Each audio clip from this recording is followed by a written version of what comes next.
விருந்தாய் வருகின்றார். நானே உலகின் ஒளி என்றாலும் வாழ்வின் மீட்பராய் திகழ்கின்றார்.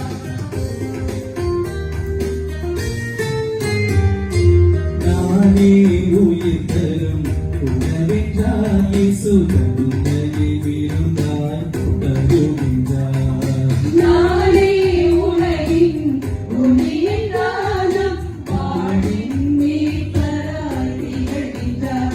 அவர் அன்பு பெரியது, அவர் அன்பு உயர்ந்தது, அவர் அன்பு